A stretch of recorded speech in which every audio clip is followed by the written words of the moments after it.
2004चे विधानसभा निवडणुकीमध्ये आदरणीय विलासराव जगतापांनी पश्चिम महाराष्ट्रामध्ये सांगली जिल्ह्यामध्ये पहिलं भाजपचं आमदार निवडून आणलेले सुरेश भाऊ खाडेंच्या रूपानं. खरं भारतीय जनता पक्षाची सुरुवात विलासराव जगताप साहेबांनी केली.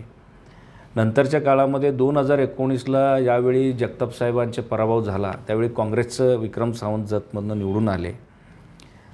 त्यानंतर 2 वर्षांनी भारतीय जनता पक्षाचं पूर्ण संघटना मोडकळीत आलेलं होतं.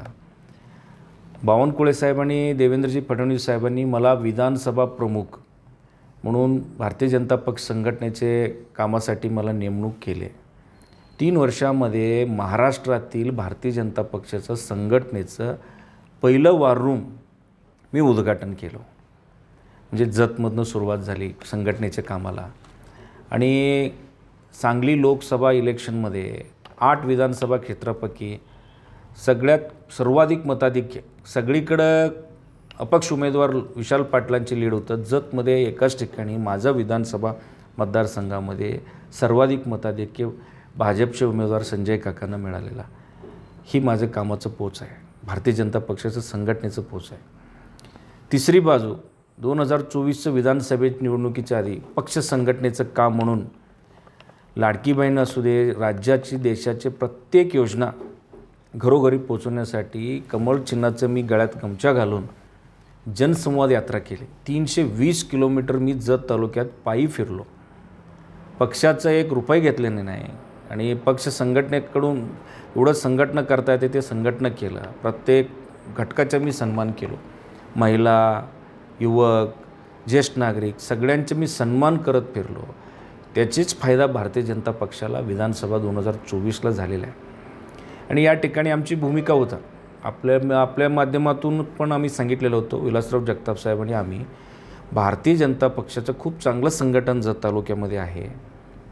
2024ची निवडणुकीत स्थानिक भूमिपुत्राला जर विधानसभेला आपण संधी दिलं नाही तर आपण बाहेरच्या उमेदवाराला स्वीकारणार नाही. उपरा उमेदवार आम्हाला नको आहे. आम्ही निवडणूक सक्षमपणे जिंकू असं आम्ही पक्षाला, वरिष्ठांना, देवेंद्रजींना, बावनकुळे साहेबांना सांगितलेलं होतं. आणि आपल्याही माध्यमातून आमच्या भूमिका काय होता, भूमिपुत्राला संधी नाही दिलं तर आम्ही भाजपचं काम करणार नाही. ह्या भूमिकेशी स्पष्टपणे आम्ही त्या भूमिकेसोबतच गेलो, भूमिका बदललेलं नाही. आणि आज आपण विचारतोय माझ्यावर मुकुंद कुलकर्णींनी कारवाईचं पत्र काढलेलं आहे. यामध्ये मला असं वाटतं आहे की भाजप विरोधात मी लढलेलो आहे. 2024चे विधानसभा त्याला 3 महिनेहून अधिक होऊन गेले. आता आपणच पार्टी सोडलेलं आहे. 25 ऑक्टोबरला माझी उमेदवारी पक्षाने कट केल्यानंतर आम्ही ज्या दिवशीच पक्षाचं सर्व पदाचा राजीनामा दिलेला आहे. मी विधानसभा प्रमुखाचा राजीनामा दिलो आणि प्रदेश कार्य समितीचं सदस्याचा राजीनामा दिलो. आता 3 महिन्यानंतर की गोपीचंद पडळकरनी स्थानिक स्वराज्य संस्थेमध्ये त्यांचं स्वतःचं महत्त्व कमी होतं आहे म्हणून माझ्यावर कारवाई करायची किंवा विलासराव जगताप साहेबांना पक्षातून कमी करायचं, हकालपट्टी करायचं असलं सगळं आग्रह धरून पक्ष कार्यालयातून हा पत्र काढलेलं आहे. पण मला यामध्ये असं वाटतं की मी सगळ्यांशी तालुक्यात चर्चा केलो. राज्याचे वरिष्ठ नेतृत्व देवेंद्र फडणवीस साहेब आणि बावनकुळे साहेबांना हा विषय निदर्शनाला आणतो. कारण आता देवेंद्र फडणवीस साहेब आठवडाभरात बाहेरच्या देशात आहे, आउट ऑफ इंडिया असल्यामुळं मी आल्यावर त्यांना ही पत्र दाखवतो किंवा माझ्यासारखा अतिशय एक निष्ठावान कार्यकर्त्याला ज्यांनी पक्ष वाढवला, स्वतःचं घर जाळून पक्षाकडनं एक पेनही घेतलं नाही आणि वॉर रूम काढलं, ज्यांनी भाजप पूर्ण प्रत्येक घरापर्यंत रुजवले, त्या माणसाला जर आज बक्षीस मिळत असेल तर वरिष्ठ नेत्यांना फडणवीस साहेबांना विचारतो. कारण त्यांनी खूप अगदी 20-25 वर्ष पक्ष त्यांनी संघटना केलेलं आहे. त्यांनी प्रदेशाध्यक्ष होते. त्यांनी अतिशय प्रवाहाच्या विरोधात पक्ष राज्यात वाढवलेला आहे. तसेच मी जतमध्ये काँग्रेसच्या विरोधात पक्ष वाढवलेला आहे. माझ्यासाठी ही बक्षीस योग्य आहे का, मी वरिष्ठ नेत्यांना विचारतो.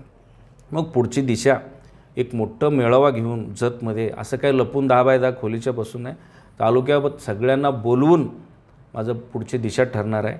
कारण आधी ही बक्षीस माझ्यासाठी आणि विलासराव जगतापांसाठी योग्य आहे का ही मी राज्याच्या वरिष्ठ नेते देवेंद्रजी आणि बावनकुळे साहेबांना विचारून पुढचं मी दिशा ठरवणार आहे.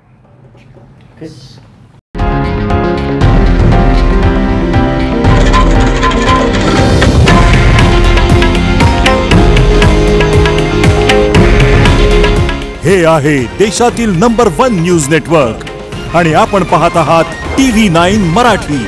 काळजी तुमची, हित महाराष्ट्राचं.